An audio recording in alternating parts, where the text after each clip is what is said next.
waiting for us to make mistakes, and then he must send us to hell. Africans don't need to go to hell. We're in hell already. Stop telling about others, otherwise we're burning twice. We are suffering now. We will suffer again at the end. We might as well endure this hell or work across it and make it a paradise.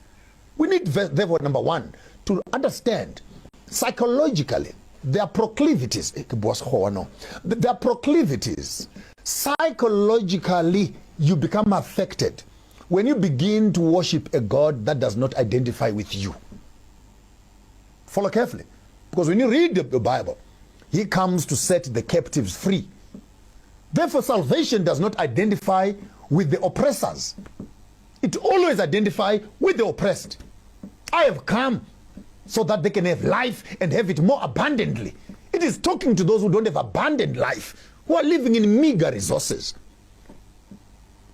Those in prison, those naked, those with no food, those orphans, those widows, those slaves, those oppressed. They are the reason of the gospel. Therefore, the biblical text must not be put in palaces. The biblical text must not be put in parliaments. It must not be put in the banks, in the hands of the oppressors. The biblical text must be put in the hands of those that are being oppressed, those that are being disadvantaged, those that are being colonized, those that are being dehumanized.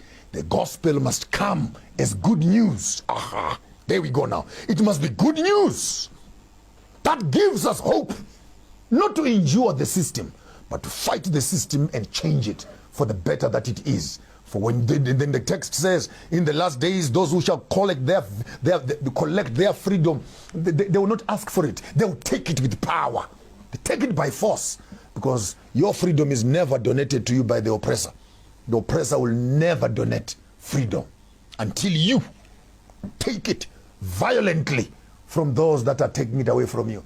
Then they come around, no, Maponga, you are inciting violence and etc. Shut up a little bit and listen. I'm not inciting any violence. If democracy was the best way of governance, then why did we have to fight for it? If the colonialists knew that the best form of governance is democracy, how many wars later? The whole of Africa fighting for democracy, and yet it's the right form of governance.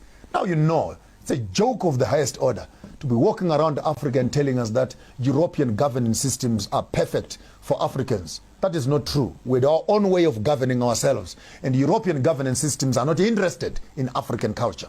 Then we need to decolonize God, not only as a concept, but even as a picture.